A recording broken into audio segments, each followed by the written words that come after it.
That night, at exactly 9:17 p.m., my entire family sat frozen at the dinner table because my younger sister stood up, looked straight at my father, and said, "Tell them the truth, or I will." My name is Daniel Harper, and until that night, I believed my family was perfect. Maybe not flawless, but stable, unbreakable. We lived in a quiet suburban neighborhood, the kind where nothing ever seemed to go wrong.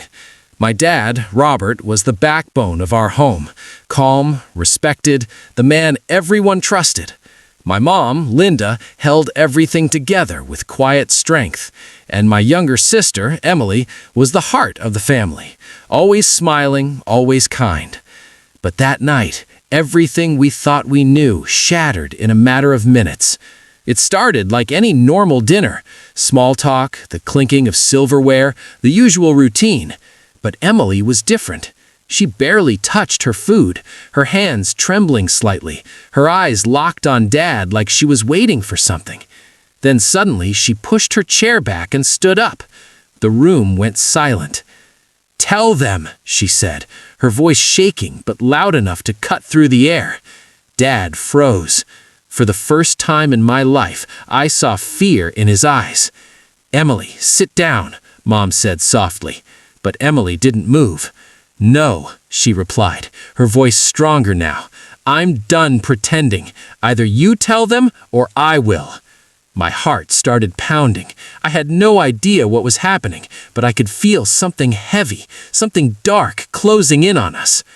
Dad slowly put down his fork, avoiding everyone's gaze. "It's not what you think," he muttered, but that was enough.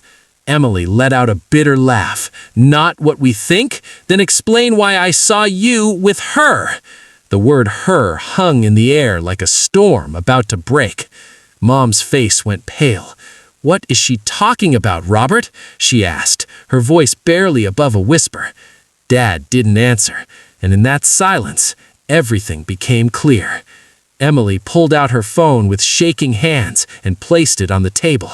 "I didn't want to believe it," she said, tears filling her eyes. "But I followed you that night, and I saw everything."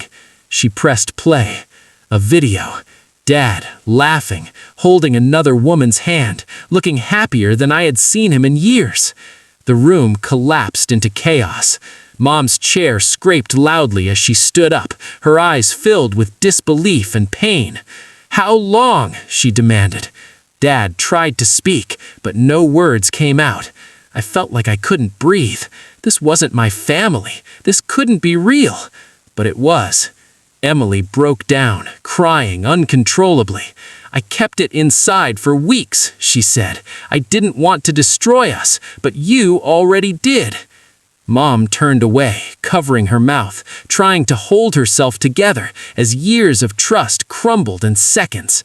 And Dad, the man I thought I knew, just sat there, silent, exposed, with nothing left to hide. That night, our perfect family didn't just crack, it completely fell apart. And the worst part? It wasn't the truth that destroyed us. It was the lie we had been living all along.